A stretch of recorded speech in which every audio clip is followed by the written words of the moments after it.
I'm having trouble grasping the source of my own volition and of myself for exercising free will, making choices, having intentions.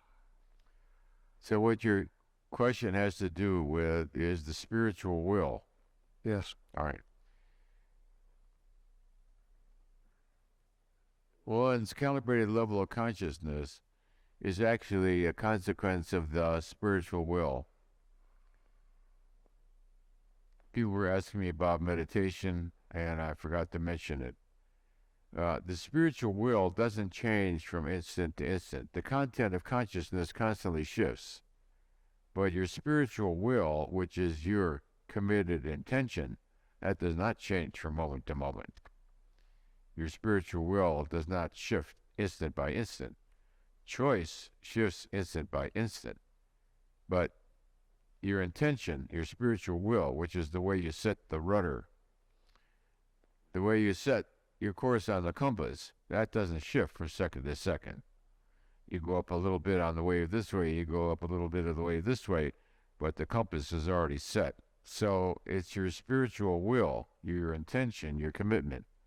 That's what makes the spiritual pathway work. That's why there's 10,000 ways to God, because intention is so powerful.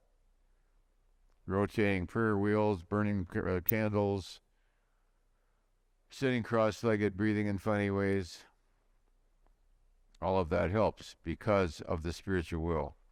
In a deep meditation, I experience what your spiritual will. There are other times I experience and witness reactions within myself from lower states of consciousness. From what? Lower states of consciousness, anger. Yeah, sure. Frustration. I struggle with where the volition is in me to make a different choice, to raise that out of... Well, you want to transcend it. See, we don't have enough time today to go into the details of transcending the ego. Now, the positionalities, the things that arise in the ego, like you say, anger or dismay or whatever, are the automatic consequence of perception. Yes. It's because of how you're seeing it. So your problem is not anger. Your problem is how you're seeing it. Yes. So that's why the Course of Miracles, you ask the miracle. What is the miracle? A miracle is asking the Holy Spirit to recontextualize it to you. And now that you see it differently, you see there isn't a problem. It's once I observe how you were seeing it, the problematic perception. Right and wrong, right. Then I ask for that to be released, and it is.